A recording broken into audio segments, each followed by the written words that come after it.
All right, y'all, welcome back to another episode of the Silver Spoon Podcast.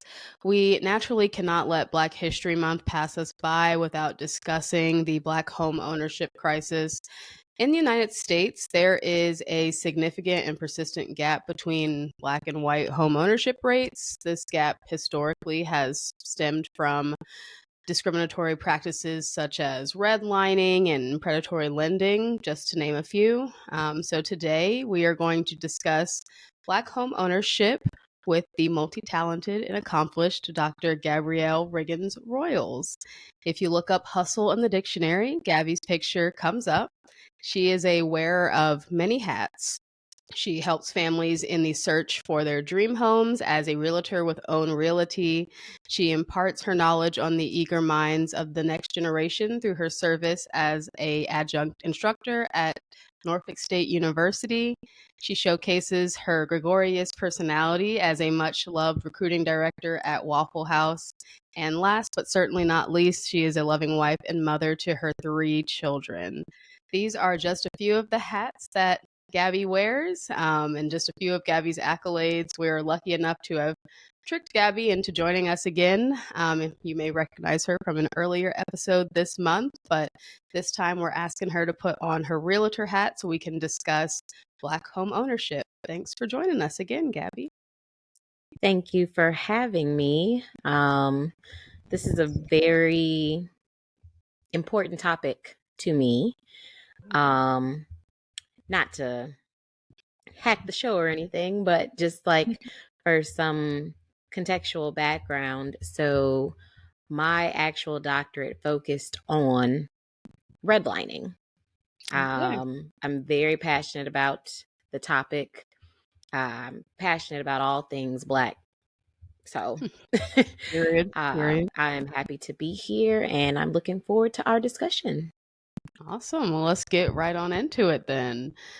So to kick us off, I'm curious, what, in your opinion, what's the role that systemic racism plays in limiting access to desirable neighborhoods and impacting property values in predominantly Black communities? So, slight history lesson. And I'm going to take this all the way back to even like housing projects. So, society views projects, or they associate the projects with Black people, ghetto, slums, that kind of thing. A lot of people don't realize that housing projects originally were for white factory workers. It was somewhere for them to be able to live while they were working. But then here you have where it's like, okay, you got to start hiring more diverse workers, right? Mm-hmm. And so as you're now hiring more Black workers, well, guess where they want to live? In the housing for the workers. Yeah. Right. So now the white people are like, yeah, I don't want to live there. And at the time, because this is like city funded housing, they were taking care of it. Housing projects did not always look run down. They were actually taking care of the facilities because this is where their workers were living. But as the Great White Flight, basically, that's where the Great White Flight kind of originated. It was starting with housing projects. They moved out of those housing projects and started to buy homes. Black workers stayed in those housing projects. The city stopped putting resources and funding into them. And they became what they are now. And so I always think it's funny when people kind of associate housing projects with Black, because that's not what it began as. Right. But it's one reason why having these conversations is so important, because that part of history gets so easily erased and it's not talked about. Yeah. So that's kind of where that starts. So you have these neighborhoods that, they have now migrated to, and they have bought their first homes, right? Mm-hmm. Well, Black people want to own homes too.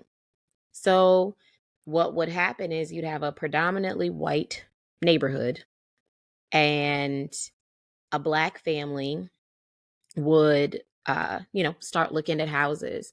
And the neighbors would do everything to make them not want to live there. The lenders would actually like give them higher interest rates with the hope that it would deter them from wanting to become homeowners. And when I say high interest rates, I'm talking like 11, 12, as high as 18% Wow. type interest rates back then. See. And they were, and don't get me wrong, 11% interest was, it was high back then, but a white homeowner was getting 11%. So the black homeowner was getting closer to the 18%. Right. And they were like chasing down realtors. Like, why are you even showing them houses in our neighborhood? So if you happen to be a black family that you didn't care about the predatory lending and you didn't care about the high interest rates and you didn't care about the neighbors that were trying to pressure you not to move in, and you successfully now became a homeowner, all of a sudden, all these for sale signs started popping up in neighborhoods, which is how you got a lot of predominantly black neighborhoods back then. One family would basically start the flight of them moving to a whole nother neighborhood as the neighborhood became more colorful. And then they would mark these neighborhoods on the map as undesirable neighborhoods to live in. So that's basically where that started at.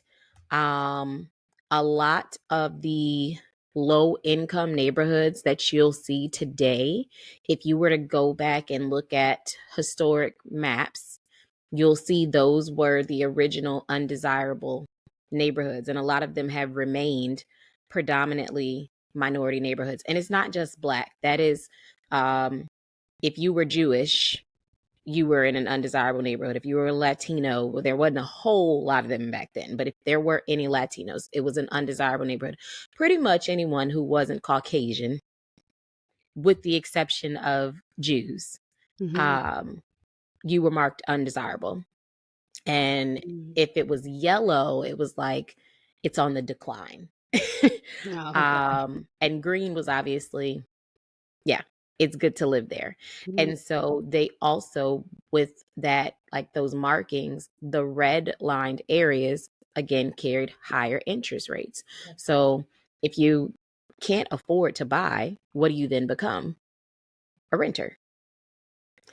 So when you look at all these different factors, and then you have the fact that even just like housing discrimination practices in general, I mean, I recall, it's before my time, but one of the biggest things that Donald Trump's family was in the news for was their father was practicing like discriminatory landlord practices with his buildings. So even though that's on the rental side, it's still discrimination regardless of how you look at it. We're trying to put ourselves in a better neighborhood, in a better space, and we're being told, you know, you don't have the credit, you don't have the income. And a lot of people like to paint this picture that racism is dead and that, you know, it's not something that still exists. But Navy Federal literally was just in the news a couple months ago for denying more Black borrowers than any other borrower. And this is Black borrowers with adequate income and sometimes higher credit scores. Wow. Than the other people that were applying for lending, but yet they're getting denied. So you still have banks. Wells Fargo was in the news for it. Bank of America's been in the news for it. Like it's not like when redlining got, because it is considered illegal now. Right. But it's not like when redlining got banned that all of a sudden the practice went away. Right. So that's kind of where that started. And you know, it's just when you look at cities now, Portsmouth, for a lot of people that don't know, Portsmouth is a majority Black city. It's about 54%. It's not like some crazy majority, but it's about 54% Black. Portsmouth has the highest property taxes in the 7 cities. Property taxes are controlled by homeownership rates. if you don't have a whole lot of homeowners, you have higher taxes. In a city where the majority of the people are Black and the majority of those people are not homeowners, that is what's playing into that factor. The homes in Portsmouth also sell for a lot cheaper than other areas. And I find it really ironic that you can get like a 3 to 4,000 square foot house in Portsmouth for way less than what you can get it for in Virginia Beach. And ironically, their appraisals are like much lower. But again, look at the demographics of the city. Right. So, yeah, generally, the more colorful the city, the property values aren't going up as fast. Okay. You got to stop me sometimes because I can keep going. No, like by all means. I thought that was really interesting. Like, I mean, I learned a lot. Like the history lesson, I had no idea. Like even going back to the beginning, like with projects being predominantly, for white workers, I had no idea, because you're right. Like we now associate that with just more colorful neighborhoods with Black people, and that's something that we don't really know the origins and the history of. And you're right, it's being erased. So I think that plays such an important role. So I appreciate it. We got the right person. We got the right person here talking about this, especially because you this is what you got your doctorate in. This is what you wrote your thesis on. So that's pretty. I'm excited to continue chatting a little bit more. So I know you talked a little bit about how, I guess, with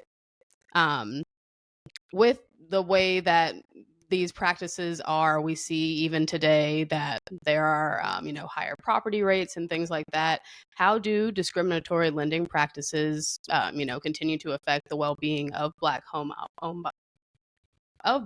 buyers, and how can we mitigate them? So I will even, outside of the fact that obviously you have banks that are still denying borrowers, irregardless of whether or not they have comparable income or credit scores and things like that. Even once you own the home, there's still discriminatory practices within the housing market. And unfortunately, you kind of learn like what you need to do to get around that. So there was a couple, and I cannot remember the state right now off the top of my head, but anyway, they wanted to refinance their house. And in order to refinance their house, they had to get an appraisal done. And so they had someone come in and do the appraisal. If I'm not mistaken, they're an interracial couple. The wife was Black, the husband was white. But they left up all their photos and artwork and all of that stuff. And so the appraisal came in, and it came in at some number that they just knew, like, something's off. Like, I know our house is worth more, than what this appraiser has said that the value of our house is. And so they decided to pay for a second appraisal. But this time, she took all the pictures down. She took all the artwork down, and she had her white husband stay home. So now this second appraiser comes in, and he's greeted by this white gentleman, and he, this is the homeowner, and the appraisal comes in $100,000 more than the first one they got. If it was like $5,000 to $10,000, right? Because every appraiser, while they may have a system that they're supposed to go off of and they're supposed to check comps, it's no different than like running an experiment. There's gonna be like a margin of error there, where someone might look at something or judge something differently, irregardless of what system they're supposed to go off of. But $100,000, that's not a margin of error. That's just flat out, I think, what the ruling was in the lawsuit was basically like, obviously that appraiser was biased.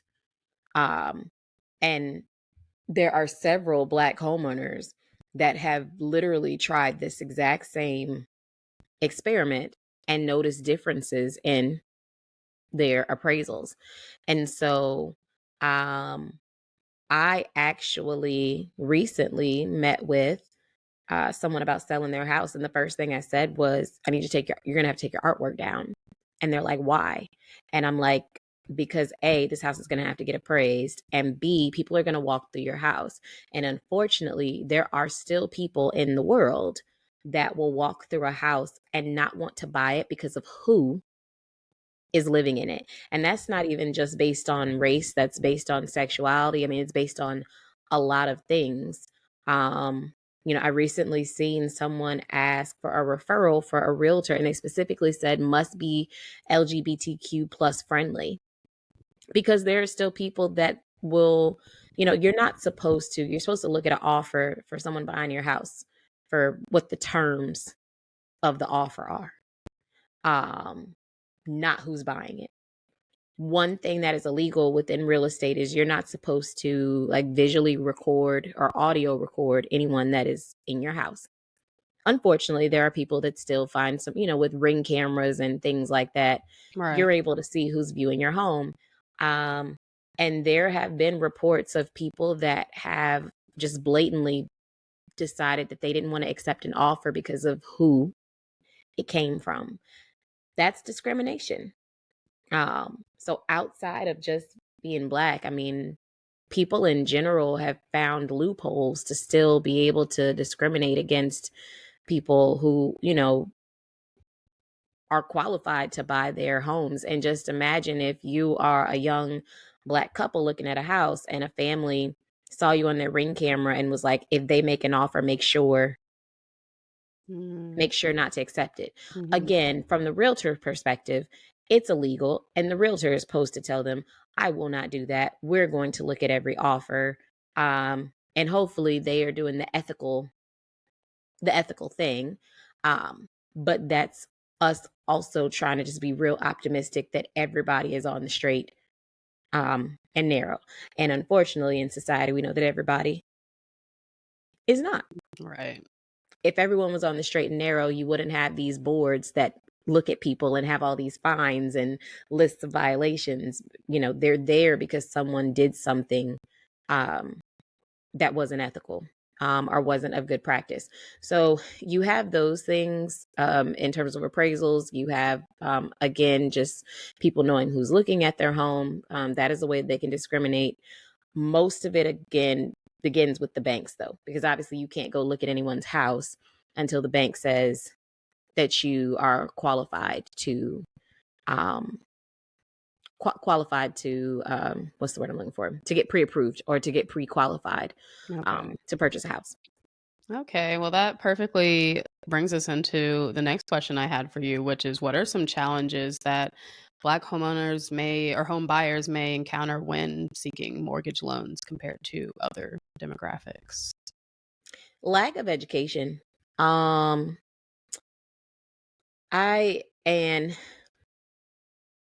So one thing that I'm very big on is I think there has to be a certain level of accountability when it comes to the lack of education in the Black community.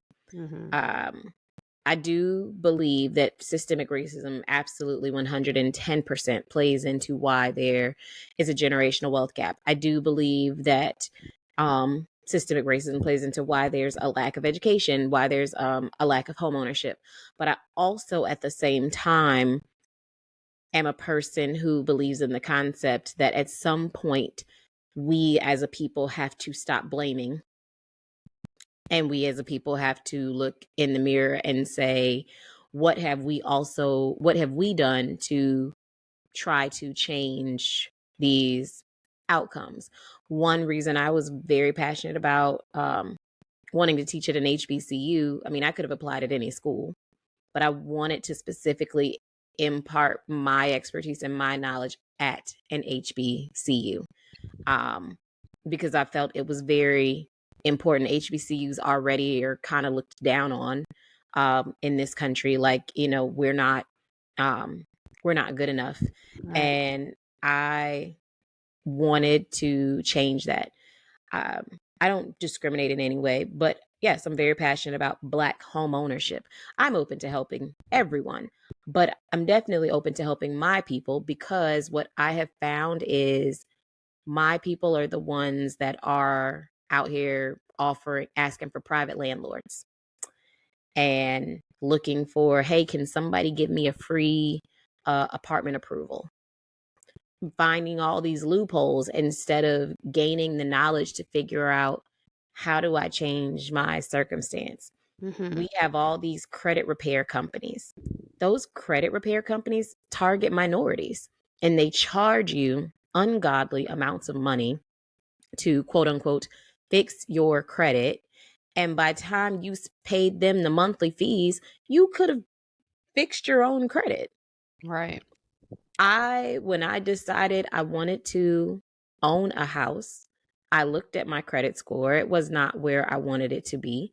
I can be real transparent. I think my credit score at the time, I think, was like a 580 or something crazy or another. Because I had done what every person does. You go get credit cards and you run them up, and you're not even paying attention to it because you don't really care. You're just out here young and living your best life. Right.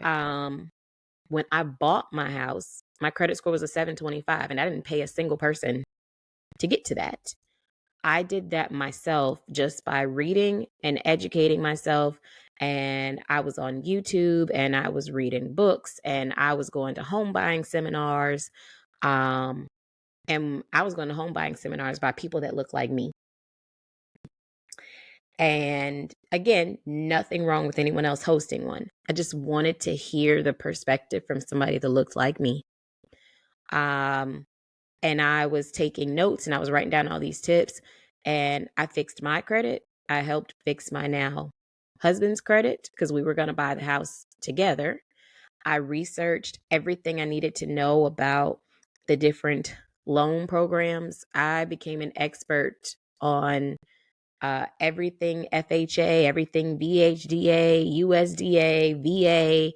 I didn't qualify for VA, but I still wanted to know like how that worked, how different conventional loans work, how do down payments work.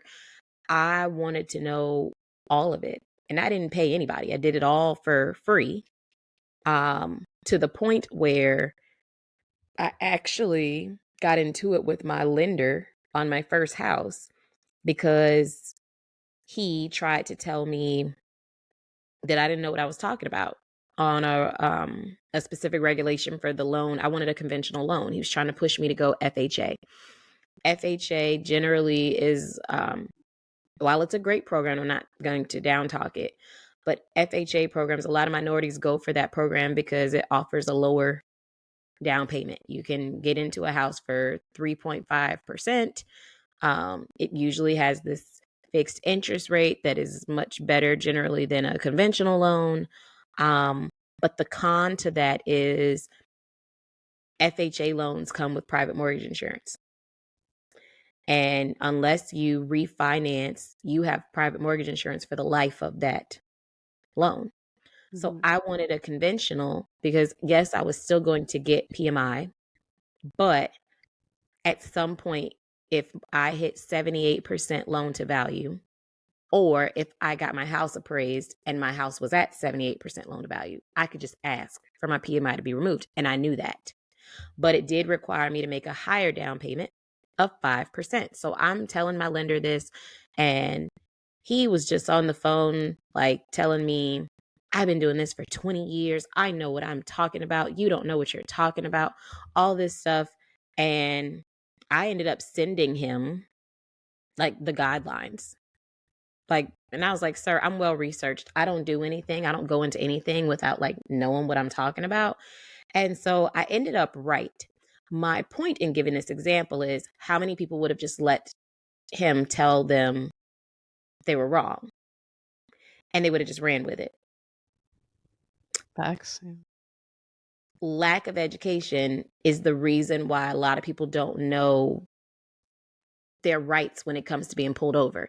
Lack of education is why people don't know what to do when they get sued. Lack of education is why people don't know what to do when they're arguing with someone who's trying to tell them that they don't know what they are talking about.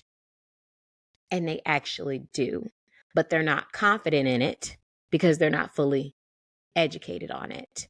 So when I see my people out here, in my opinion, targeting their own people with credit help, or these apartment scams that they know they should not be in, it's upsetting for me, because if you can go out here and find the resources to get them quote unquote free apartment approvals, and I'm going to charge you $800 to get in this apartment, you could, if you just want to make some money, have a home buyer class.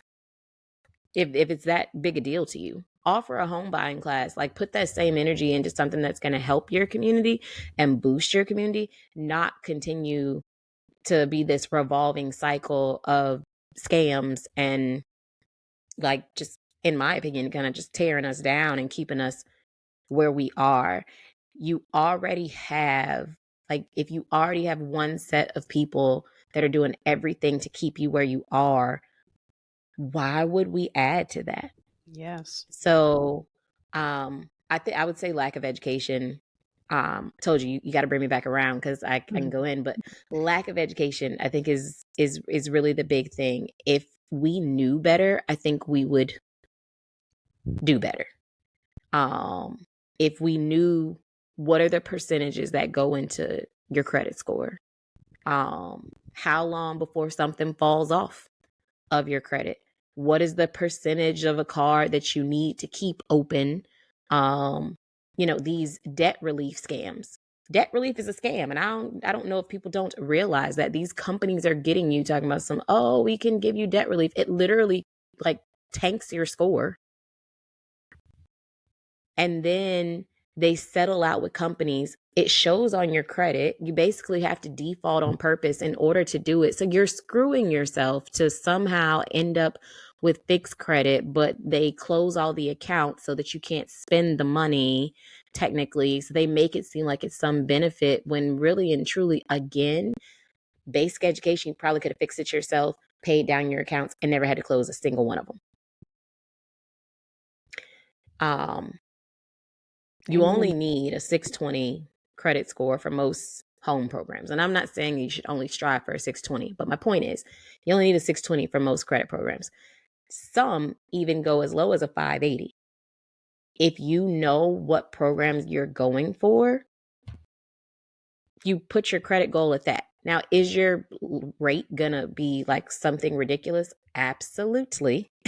Because you're at the bottom of the totem pole in terms of, like, your credit score. But my point is, how many Black people are sitting at a 625 and thinking, I can't be a homeowner, because they don't know they just needed a 620? Yeah, that's very true. I love that. That was a perfect answer. I love that. That was awesome. Again, interest rate's gonna suck, but you qualify. Yeah. Yeah, no, that's very true. That's very true. Yeah, no, it definitely is a lack of knowledge, and it was interesting. I was just having a conversation with someone the other day about how, like, yeah, I feel like a lot of, like, some of these services that you see, like online services that pop up, are really there because people just don't want to take the time to just, like, do the research and the reading on their own. Like, it's like, oh, we'll do this for you if you pay, $500, and then you could really just type in what is X and probably, like, find, like, a good start for the knowledge that you're looking for and be able to do the thing on your own. Like I was saying, I was applying for, like, a job, and she was saying, do you have Excel experience? And I was like, I mean, I know how to Google. Like, I feel like if you know how to Google, you can pretty much find the answer to a lot of things nowadays. So that was, yeah, I love that. All right, cool. All right, so the next question I have for you is, are there any specific program or initiatives aimed at promoting homeownership in the Black community, and where can we find them? So there's several. Some on a national, like on a national basis.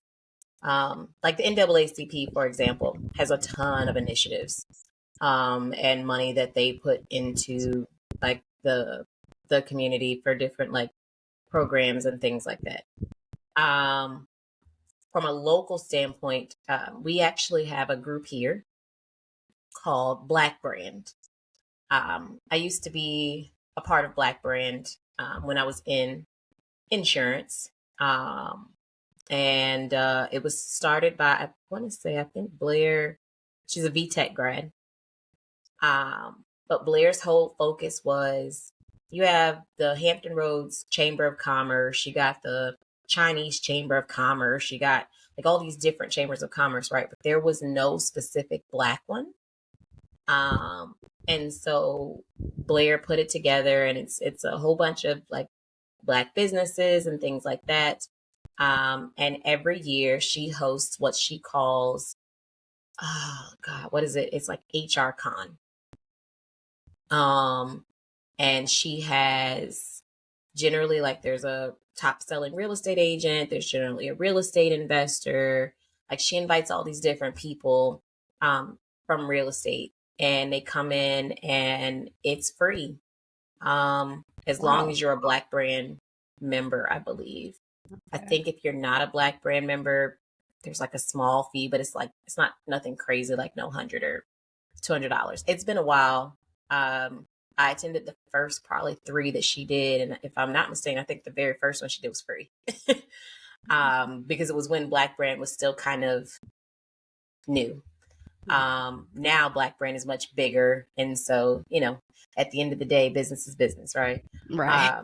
But I like the initiative that she does, because she, again, it's hosted by people that look like us. And I'm not saying that when we get knowledge from other people, like, it doesn't mean anything. I just think it holds, or it has a little bit more impact sometimes, when it's coming from someone that looks like you. Yeah.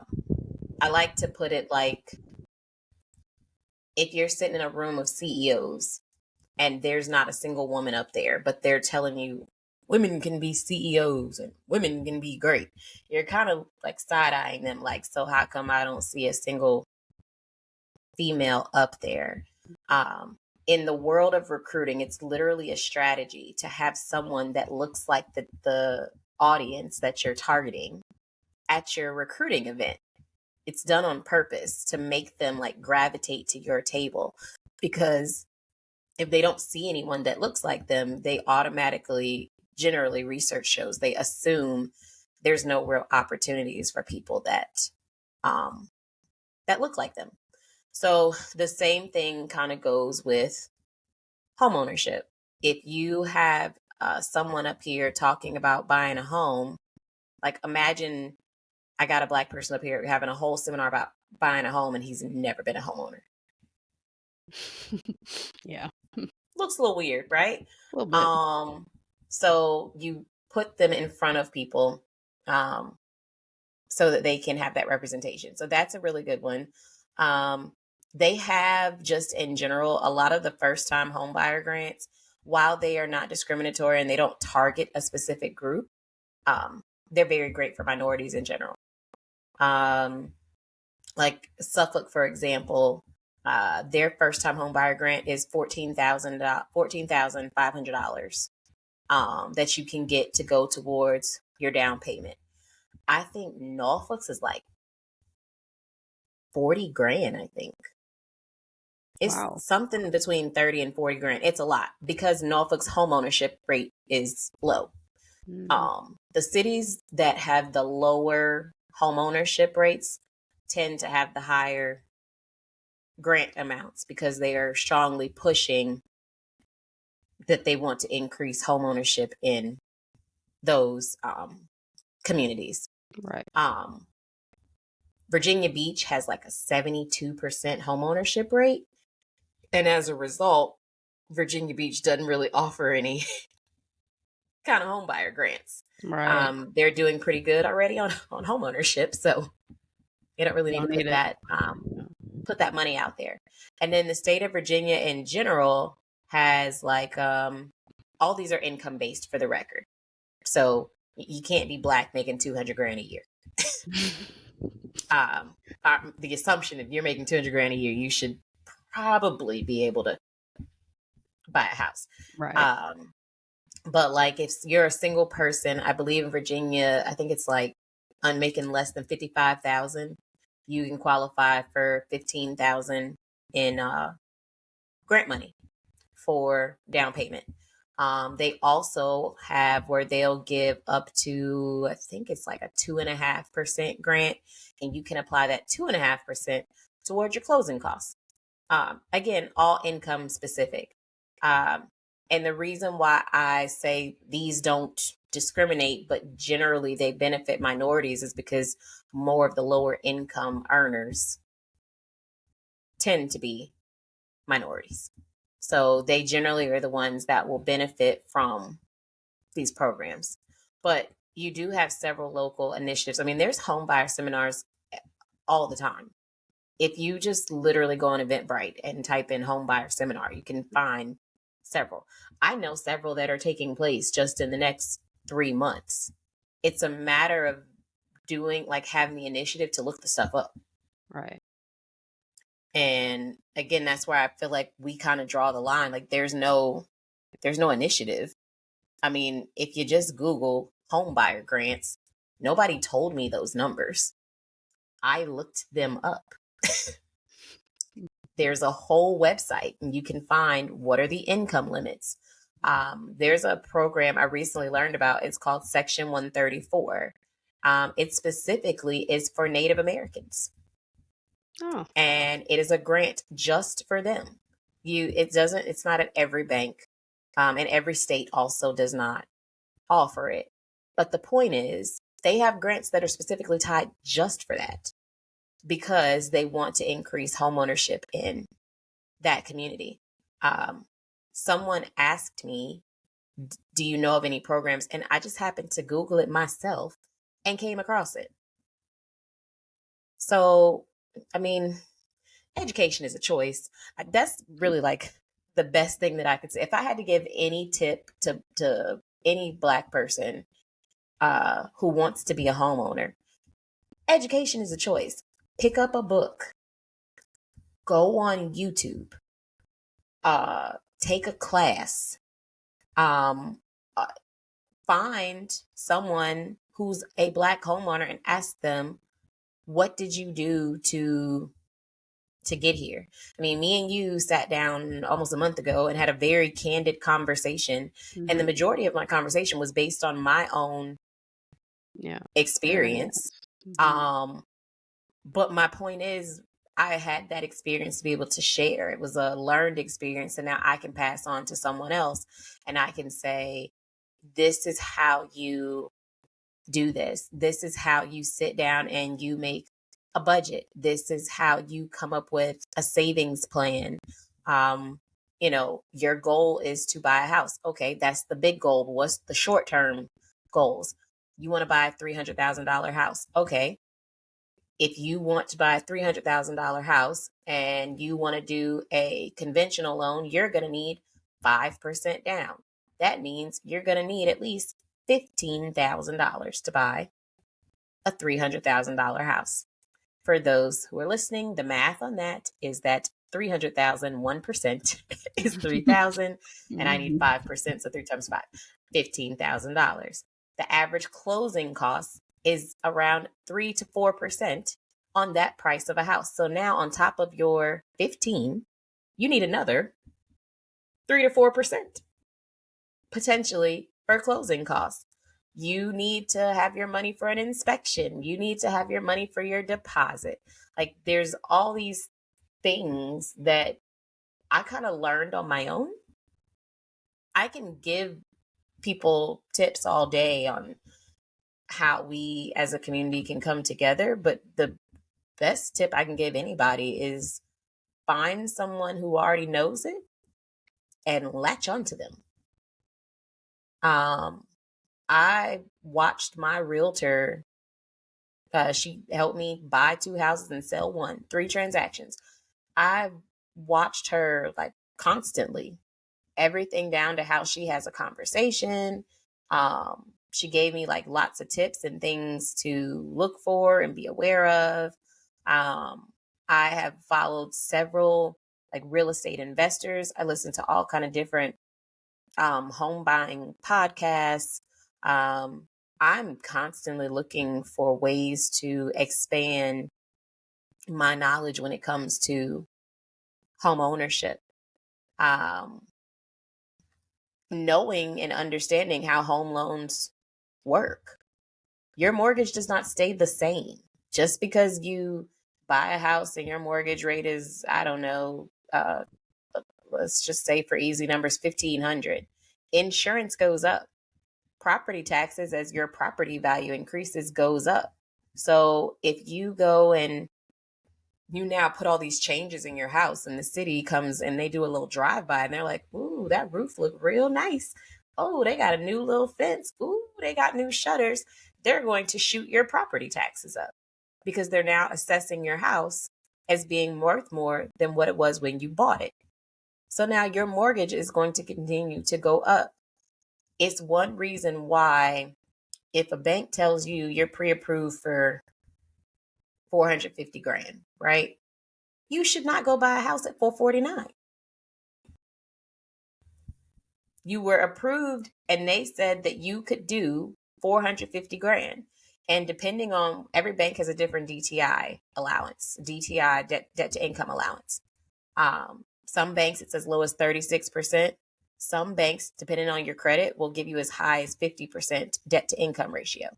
So if you happen to be on the really high end of credit and they approved you at like 48 to 50% DTI for 450, and then you go buy the house at 449, if your payment now goes up to what would be the equivalent payment of like 460, you're probably above your 50%, Right. which means it's going to start to get real uncomfortable. Mm-hmm. And then that phrase of being house poor, that's where that comes from. It's when yes, you might have qualified in the beginning, but you don't qualify no more. You can't afford this house that you have bought. So that is the other thing. You get into a house and you don't understand there's more to a house than just paying the mortgage. The toilet is going to clog and your AC is going to go out and a tree might fall on your roof and the water heater might leak. And these things cost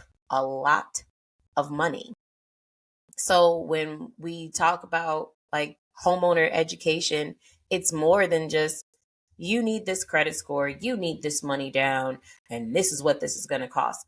They need to understand too what comes with home ownership. This is not renting where you can call someone and say, hey, my sink is leaking, and they're going to show up and it's just like in your rent somewhere. They're looking for you to pay them. And some of these contractors, it's off rip $200 just to show up. And then if I stay there for an extra 15 minutes, I'm charging you for this, or whatever it is. And then if I fix it, I'll take that off of the price. But if I don't fix it, you owe me because I came here and I took my time and, I'm charging for my labor. They go into houses and they don't get insurance because they can't afford it. The money you were going to spend monthly on insurance, you should have gotten because now you need a whole new roof and you can't afford it. Mm-hmm. Understanding flood zones, understanding home warranties, and how they work. I used to joke my mom because she called me one day and she's like, I got home insurance. I need new carpet. Will it pay for that? And it just baffled me. Like, you've owned a home for years. Why do you not know that? Like, no, you don't just be like, I need new floors. I've been paying y'all. Where's my money go? That is not how that's not how that concept like works at all. So, like, to me, the education goes just beyond even knowing loan programs and how payments work and things like that. You have to have an understanding of like, where do property taxes come from? What Mm-hmm. is the rate in the different cities? Understanding HOAs or POAs.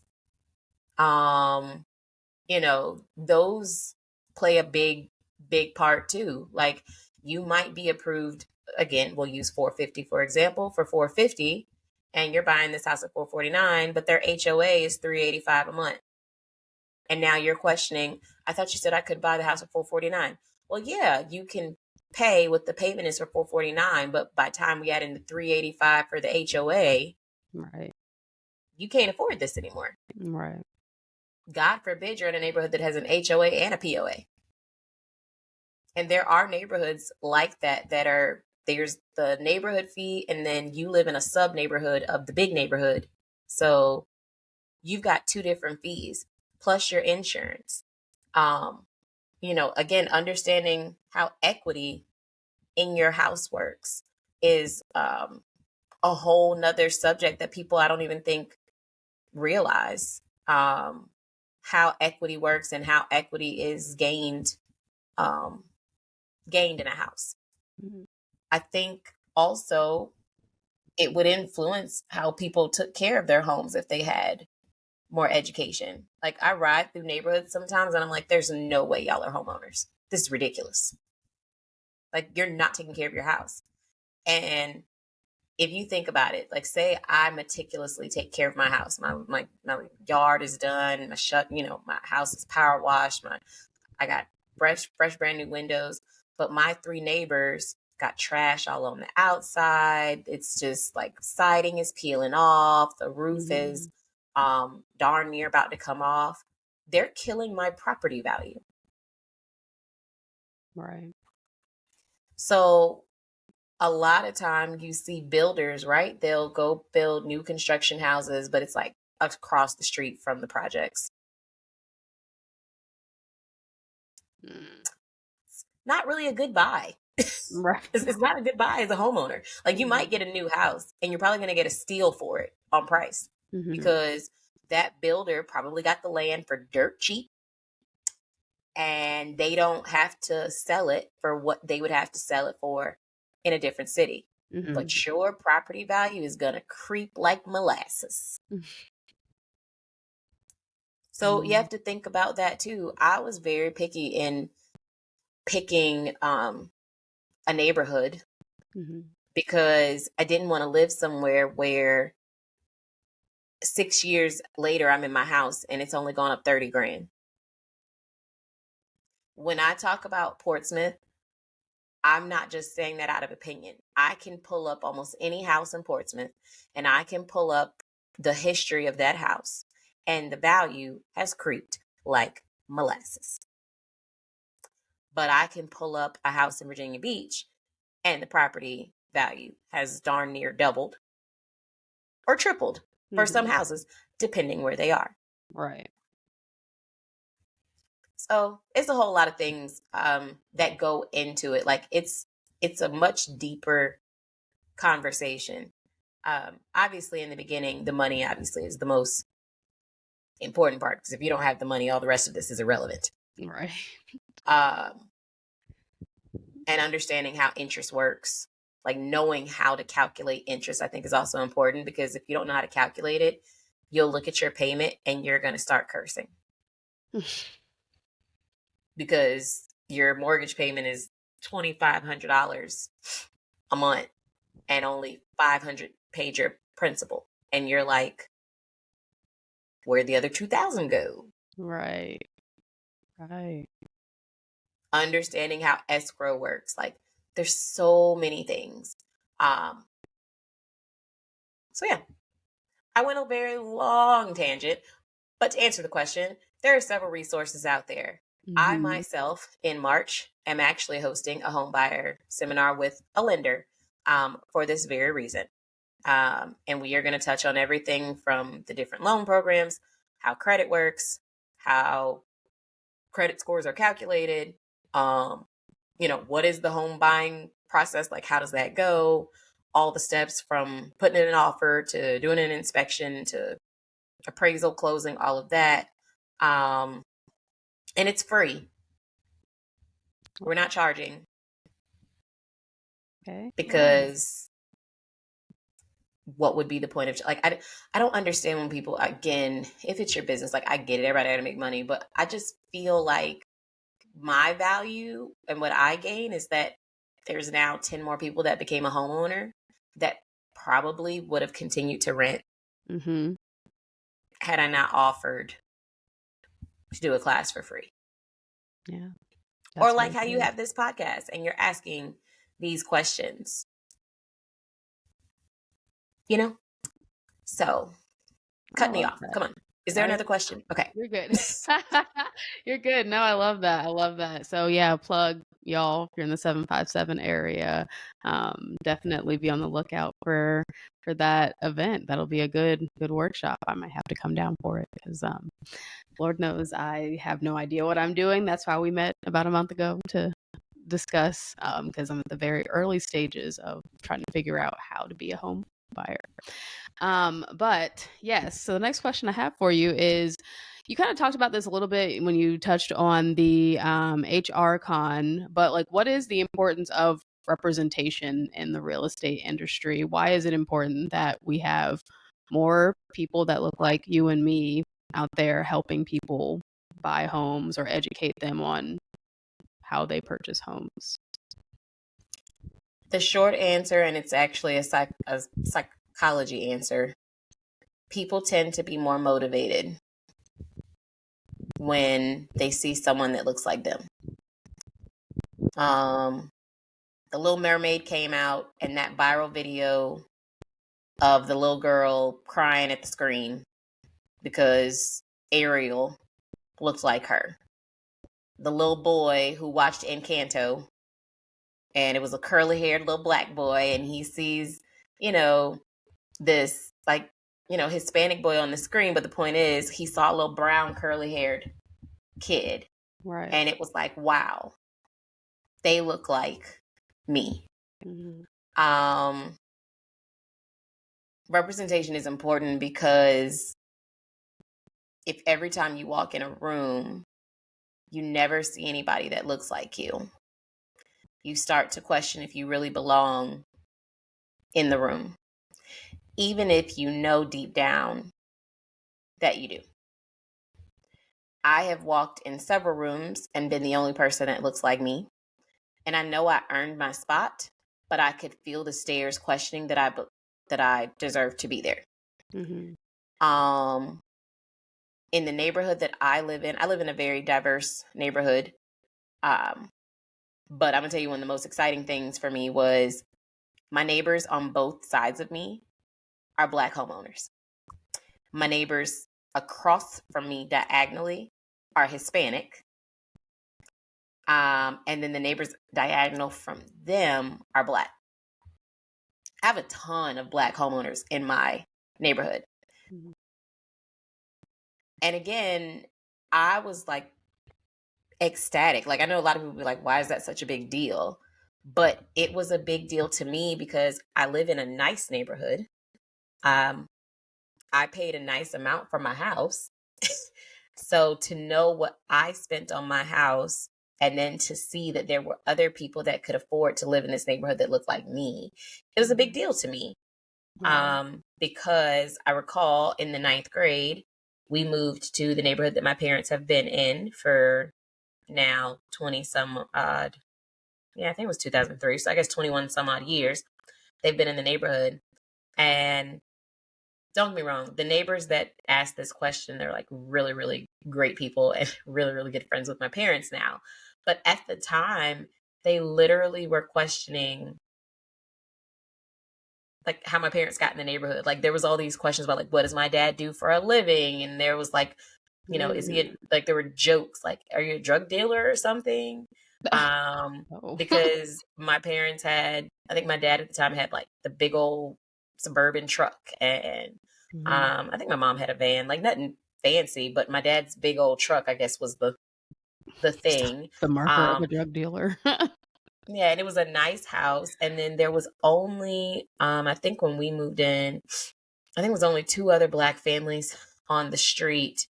One of those was a interracial couple, and I think the other one was also mixed too. So basically, out of all the like 30 some houses in the neighborhood, there was only like 3 of us. Mm-hmm. So, yeah, there was a lot of question. And I never understood that.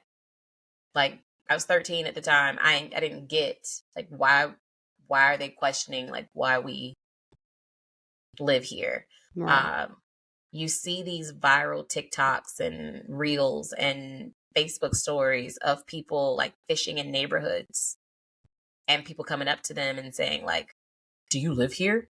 Because it is just unimaginable that we can afford to live in some of these neighborhoods. That's why representation is important. Nicely Because put. Nicely one put. of us opens the door for there to be two, and two of us opens the door for there to be three. And maybe more of us would buy in these neighborhoods if we saw people that look like us. I don't think there's anything wrong with one of my favorite neighborhoods in Portsmouth. There's literally, it's an all Black neighborhood in Portsmouth. You see it like fresh off the interstate, big old houses. The builder of that neighborhood was Black. It's Black lawyers, Black doctors, Black realtors, Black insurance agents, like all Black professionals. And I don't know if it was done purposely. It's a very old neighborhood. I remember that neighborhood being there even when I was like a little kid and I'm in my 30s. But I don't know if that was done purposely. I got to go back and look and see if that was like maybe like an old red line neighborhood or something, because it's just so interesting to me that it's a high income Black neighborhood. There are cities like that have neighborhoods that are high income Black neighborhoods, and that's great. I'm not knocking that. Like I'm all for us having, like our success, right? Mm-hmm. But I don't want us to get to a point where we have to go create our own high wealth pockets. Right. We deserve to live in $1 million houses too. Facts. Shoot, we deserve to live in $400,000, houses and things like that. I've had someone knock on my door and flat out be like, "Can I talk to the homeowner?" Why you didn't just assume it was me? Right. Yeah. If I wasn't, that's fine. I would have rather you just been wrong instead of like you look at me and it's like, oh, You is the assume. homeowner present? Right. Like that kind of bothered me. So yeah, that to me is why representation is extremely important. We have to have more people that look like us. We have to have more people buying homes. If we have more people that can educate other people. And if we have more people, you have something to look up to and something to aspire to be.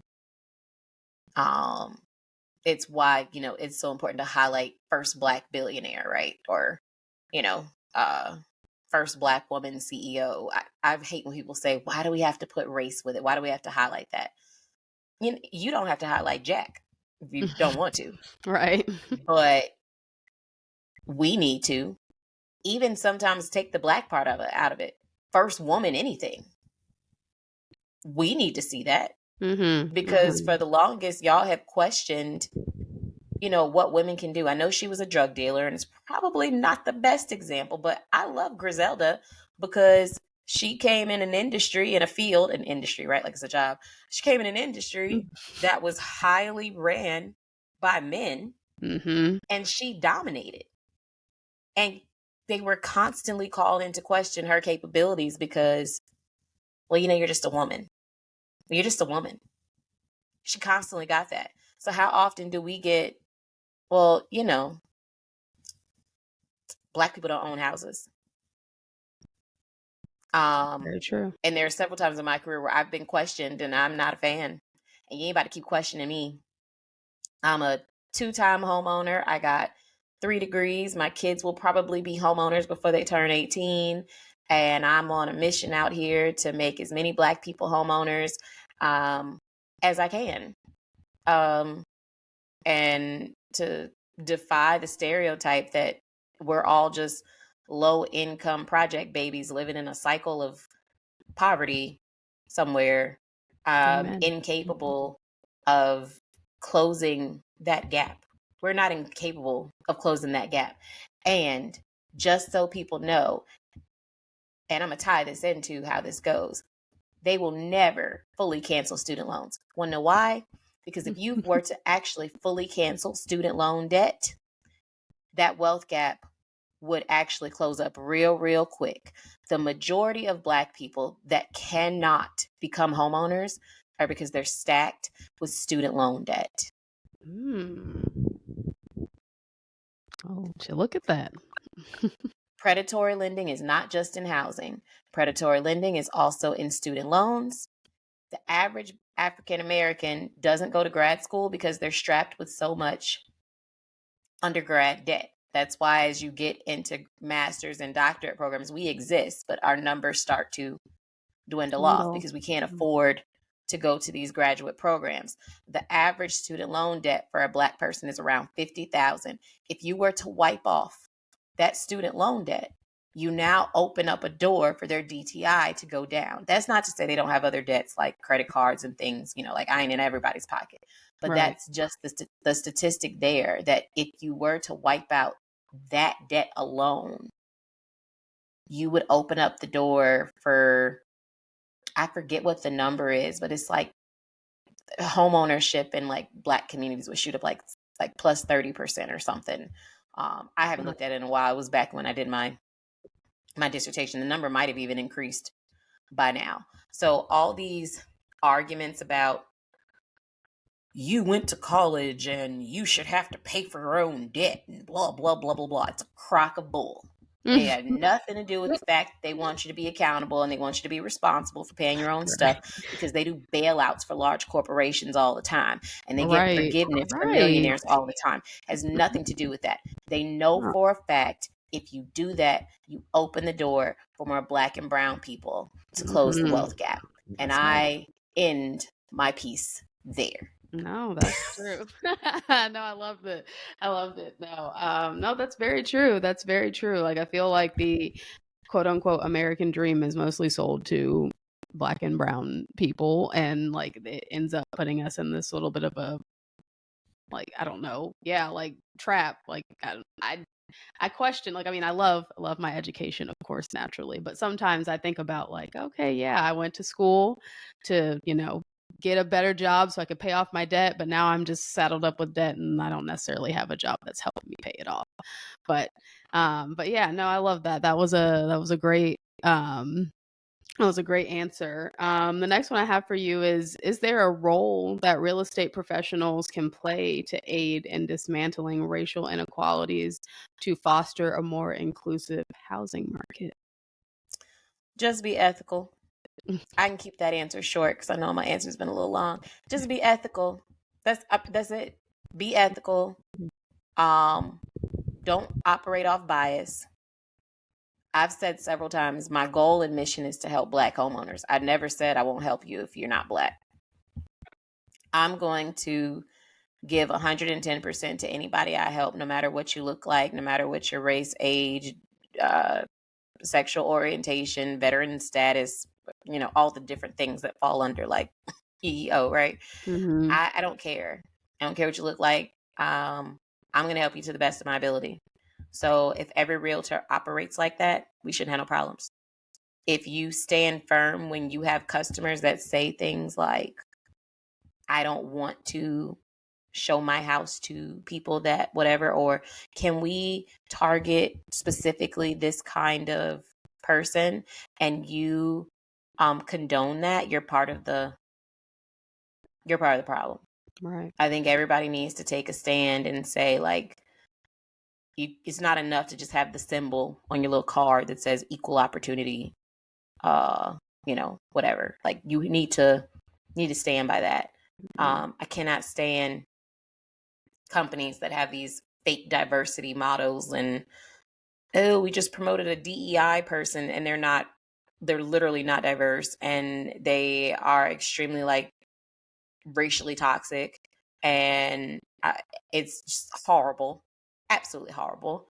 And there are a lot of people out here that are operating under the fake guise of wanting to be equitable, but really and truly, they don't mean it. It's just to save face because they don't want to cost themselves any money.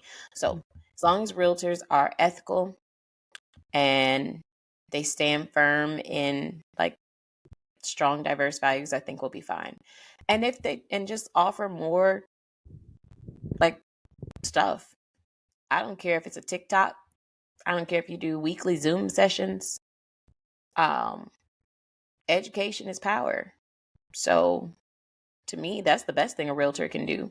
Continue to educate, continue to push.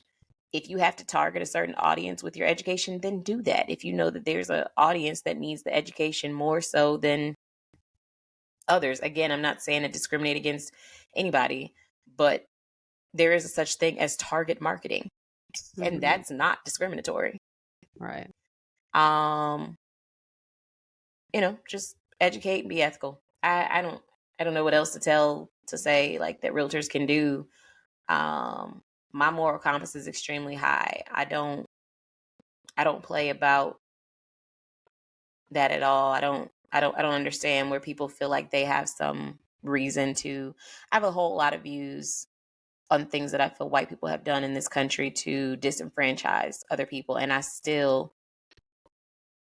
operate the same way with everybody. I don't sit there and be like, I'm not going to help white people because it's enough homeowners.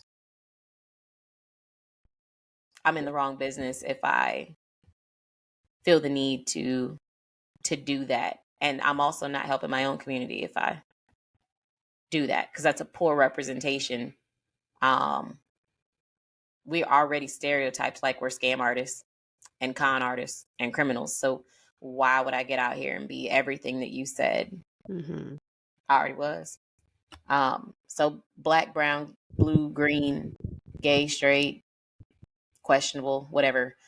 I don't know, like male, female, whatever you are, treat everybody the same, educate everybody, and answer questions.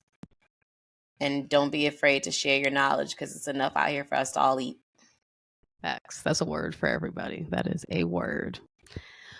What are some steps that can be taken to promote fair housing practices and combat discrimination in the real estate industry? Know your stuff. Okay. I had a conversation with my mentor earlier about rules, like with because I have a listing that I was putting out. She was like, just know your rules. Know your rules and know your laws. If you know what's legal and what's illegal, you should never do anything illegal. Know your laws up and down. I mean, at the end of the day, a lot of this stuff should just be common sense.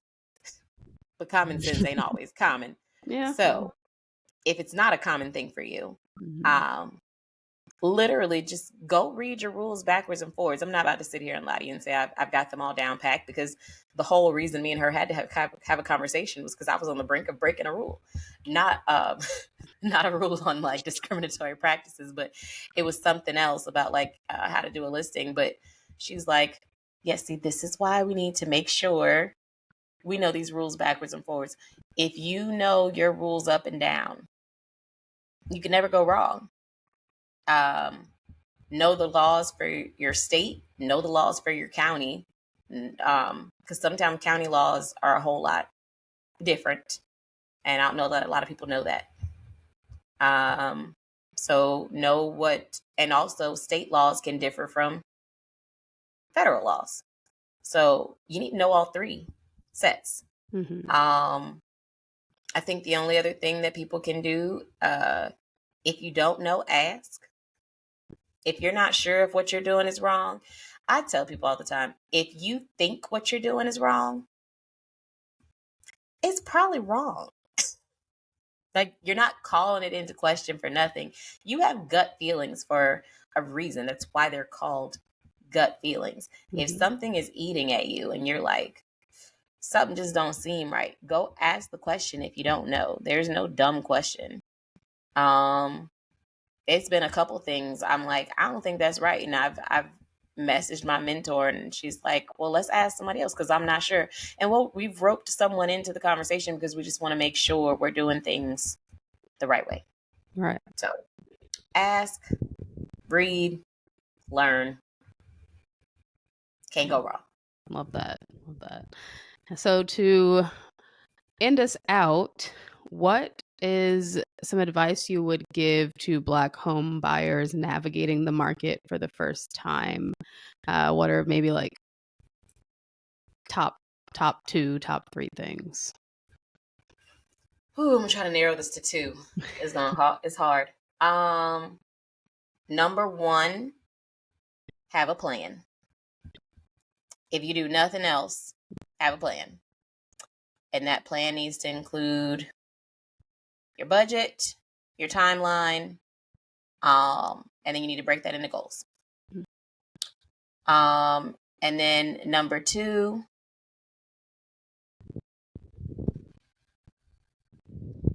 know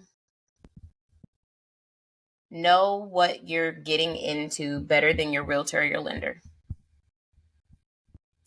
Okay. Both parties are there to do a good job for you, but ultimately the only person that's going to look out for you is you. The best person to look out for you is you. Not the only person, but the best person to look out for you is you. Mm-hmm. So know your market, know your loan programs, know how the pricing works. People make mistakes all the time. Sometimes it's not necessarily to hurt you. Sometimes, you don't know what someone's workload is. You don't know what they're going through. Mm-hmm. We all make mistakes. I misspell stuff all the time when I'm rushing. I've had a student correct me, email me and say, yeah, that's not right. And I'm okay with that. Wanna know why? Because they knew their stuff. Yeah. And they knew it enough to tell me, yeah, professor, that's not right. Same way I called out that lender. Know your stuff better than your lender and your realtor. Mm-hmm. That way you're always one step ahead in the process. I think the best compliment I got from my realtor was she was like, I never really worried about you because you know your stuff. Love that. So that would be my two things. Have a plan, know your stuff. Can't go wrong. And there's smaller little tidbits, but I said I'd keep it at two things. Well, that's perfect. Well, if you guys need any more tips and advice from Gabby, we are going to drop all of her different connections, socials, website, and whatnot in the show notes. So you can check that out. So you can connect with her. If you're if you're looking to buy a home or if you're just looking to get educated, reach out. All right. Well, that's all I got for you. I appreciate you, Gabby, for joining us today. And thanks y'all for listening. Thank you.